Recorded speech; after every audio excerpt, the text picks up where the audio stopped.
All right, so really quick, for those of you that didn't know, my name is Walking Wolf Ray Coco Stevenson. Born and raised, and my ancestors on both my father and my grandmother's side, grandfather's side, both from Treaty 1 territory. I come from Korean Ojibwe background. But what we're going to do is we're going to do a little bit of a showcase. You know, the drum that I carry, the name that I use is Walking Wolf Singers. And probably, I've known these guys. I'm an old guy compared to them, but I've known them since they were youngsters. And they help me out whenever I need help. And that's what we're doing today. And almost all of them are actually on a couple of recordings that I do have. However, you know, for us as Indigenous people, a lot of times people often ask, why do you Indians always do things in a circle? Right? It's like, well, let me explain to you why we do things in a circle. What that circle represents is life. With our teachings, just like Christianity, when we are brought into this world, we start our journey in life. And a lot of times, people don't understand that we go to another place. When our time here is done, we travel to that other place we call a spirit world. You might refer to that as heaven. But when we get there, just like Christianity, life continues till eternity. So when we say life is short, do what you can with the time you have, and make sure you leave some kind of a legacy behind. Because that's the ultimate goal. Make a better future for our children and our grandchildren, right? So that's the goal. And the reason why I brought that up is because when we do powwows, when we do Sundance, it's always in that circle, and that's what it represents. We're not going to do it today because our stage is a little small, but if you ever go to a powwow, that's what the grand entry is. All the dancers, the Eagle staffs leading the way, they come in, they make that circle. That's where all of the dancing takes place. So what I'm going to do is I'm going to showcase, first of all, let's get our young ladies up here. Pamela, and your daughter, where is she? Oh, sorry. Put them on then. So not too long ago, this is a daughter and a mother. Yeah, come on up here. Just be careful. Maybe you take these four, you take these four. So first of all, I'm going to go over here. What's your name and how old are you? My name is Cassie, and I'm 15 years old. Awesome. And what tribe do you come from? Chinoo. And for those of you that don't know, Chinoo is Chinupawakpa, which means pipe stone in the Dakota language. So she's Dakota, all right? And over here we have... Hi, my name's Pamela. I'll be 38 tomorrow. Holy, and where are you from? I'm from Chinupawakpa, Pipestone.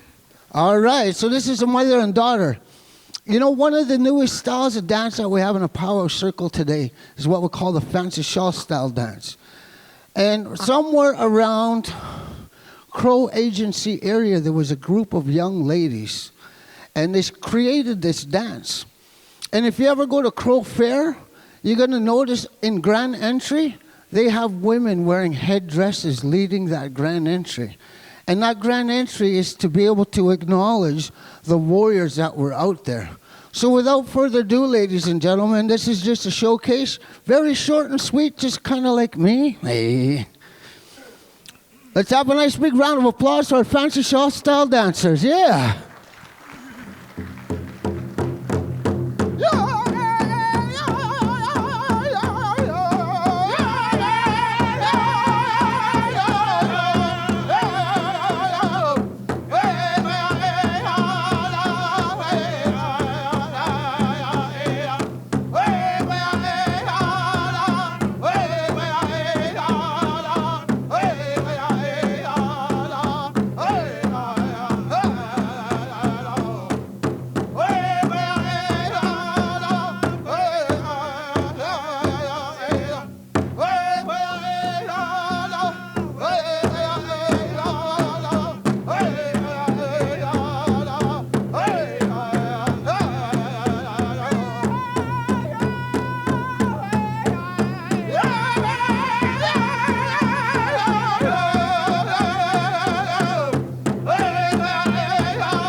Yeah, guys, okay? Good job, man. Thank you. Me good. Ah. Okay, so at this time, since we're on the girls' categories, jingle dress dancers, come on up. Do we have anybody here from Treaty 3 territory? Hands up if you are. Oh, over here, good. You know, I have a really old-time friend. He was the lead singer of Whitefish Bay Singers for a long time. His name was Andy White. And he's talked about this particular style of dance on a program called Powwow Trail.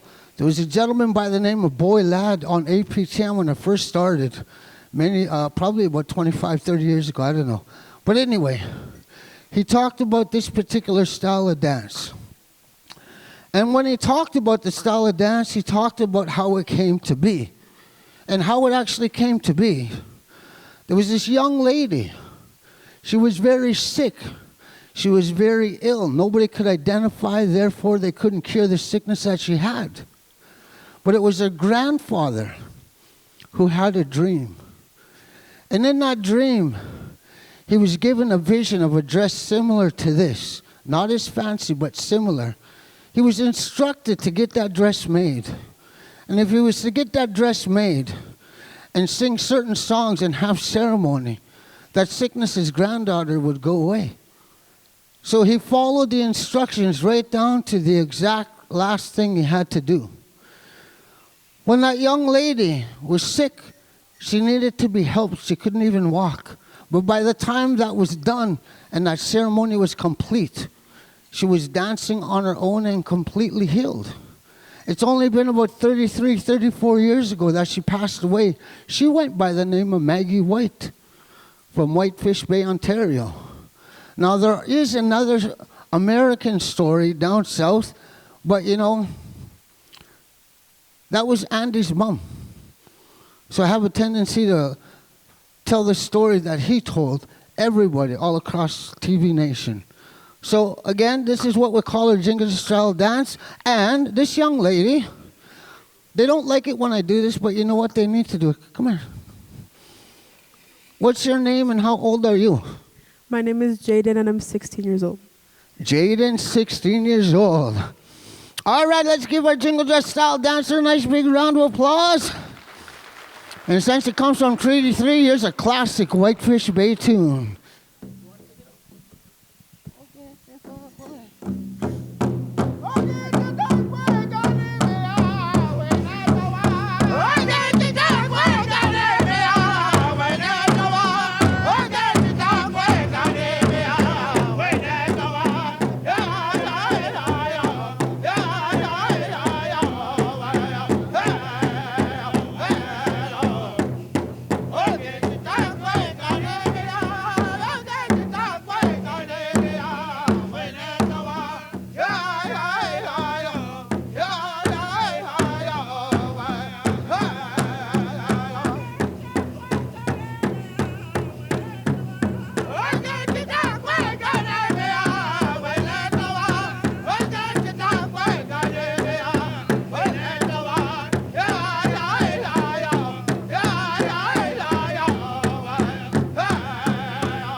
All right. Good job. Woo. What do you want to do with your life? I want to rock. Hey, to the beat of the heart. All right. Oh, yeah, I'm going to get Drayden to come on over. Everybody say, hi, Drayden. You know, you may not think so, but I sing, I make songs, I can make drums, and I also sew. I can make some pretty deadly skirts and shirts. But, you see this guy's outfit? You see her outfit? You see his outfit? He makes them all. And how old are you? I'm 17 years old. 17 years old.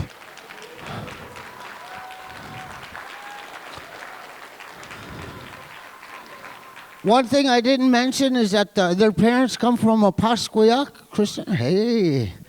So that could be your cousin over there. Her name is Tawny Flett. That's the mom. And over there from Sandy Bay all the way, so he says, that's Conway. All right. So Ojibwe and also Cree. But this particular style of dance, when you take a look and you listen to people that's been around, you know, I remember hearing from Dennis Meaches that was here earlier. He talks about a grass dance society amongst the Ojibwe people. But when you take a look at the Dakota, they have the same thing, the grass dance society as well. I remember a gentleman by the name of Mr. Mike Hotane. He was one of the highest MCs back in the day from Sioux Valley. You know, when it came time for a battle to be fought, it would be these warriors, the original veterans, that would be the ones fighting, protecting the women, the children, and also where they were located. Over here, this little guy, what's your name and how old are you? Jordan. And how old are you? 6. He says he's Jordan and he's 6. Hey. So again, ladies and gentlemen, this is his big brother. And this is Jordy doing what we call the grass dance, originated from the grass dance society from both the Dakota and the Ojibwe tribes.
All right.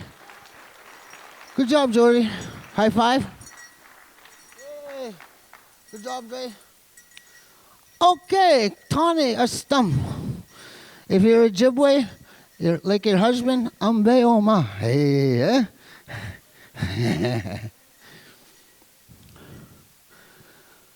So this is Tawny, originally from a Pasquia Cree Nation. So everybody say hi, Tawny. And this is my favorite dancer. What's your name and how old are you? My name is Layton and I'm 14 years old. Ah, so Tawny, this is her boy, Jordan's her boy, and also Jaden and Drayden. Those are her kids. So they come and dance for me quite frequently. And with that being said, you know, how many people go out hunting? Yeah. How many people ever heard stories that when you went hunting, it wasn't just the men? There would be women coming with you as well. Yeah? A long time ago, around this particular part of North America, Turtle Island, what ended up happening is it would be the man's responsibility to look after that kill. But after that kill was made, we would step back. The ladies would come in. They would offer tobacco to that kill. Let's say it was a buffalo, for example. And they would offer tobacco to that buffalo and say, thank you.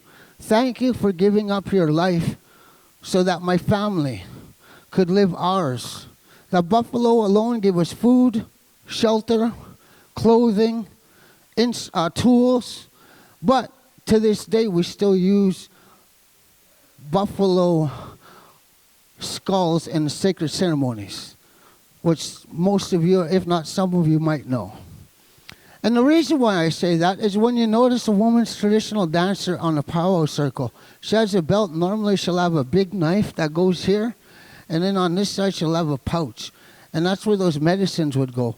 And around this particular part we use sage, sweetgrass, cedar, and tobacco. And tobacco would be the one that's offered for that kill. Over here, our men's traditional style dance.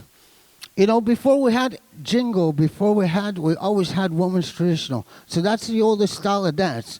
But this particular dance, throughout some of the tribes in North America, it's what we call a storytelling dance. A lot of times when they would come back after a hunt, after a battle, they would dance a celebration.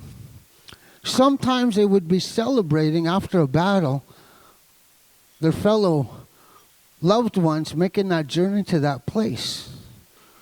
That's where we call it a celebration of life. A lot of times that's what people call it. They would mock certain moves while they were on the hunt or whether they were out on the battlefield. So we call the men's northern traditional style a storytelling dance. So this is a mother, Tawny, and of course, Leighton. Let's give them both a nice big round of applause. Doing what we call the male and female traditional dance.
Yeah!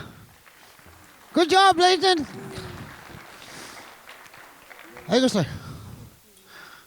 Miigwech, here, high five. Where's that little guy? Bring him over here. We got a special treat for you. Say hello to my little friend. Hey. Hey, come here. Oh. Coco's getting old. Just by the way, last Monday I turned 55. Woohoo.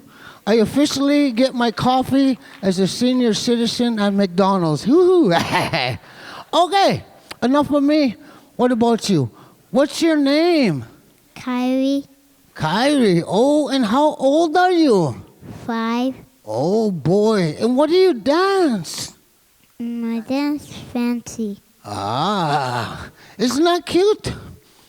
You know, yeah, go ahead. It's okay. You know, one of the things for us as First Nations people is we have tribes throughout North America. And this particular dance comes from a tribe from down south. A long time ago, they would call this a horse dance. And from what I understand and what I heard, it actually came from a ceremony where horses were actually used in that ceremony. And then, of course, Wild Bill showed up and they started having competitions. But if you ever go to a powwow, this particular style of dance, the fancy bustle dance, is the fastest dance that we have for all the male categories. Sometimes you'll have competitions where you can actually win hundreds and if not thousands of dollars just for the fancy dancers. So doing what we call an Oklahoma style dance, let's have a nice big round of applause. And what was your name again? Say it loud. What's your name? Kai. All right, give him a round of applause, yeah.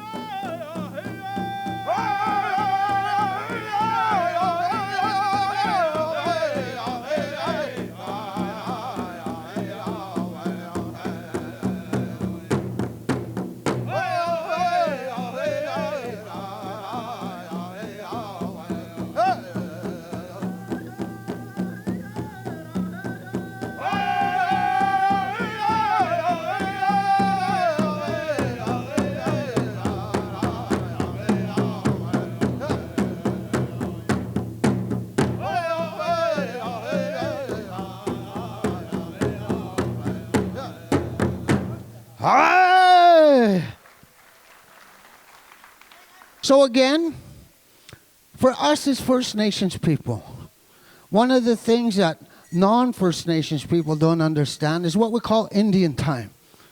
And the reason why we call it that is because when we start something, we're not done until we're finished, right? And when we start something, we always have to finish it. We did an opening song, now we're going to do a closing song, and the dancers will make their way out. And as they do that, if you want to show a little bit of love, you can do that. You know, yay! Maybe even high-five that little guy there, or a couple little guys. Take your pictures all you want, take your video all you want. Song that we're going to choose to sing, it comes from Treaty 3 territory.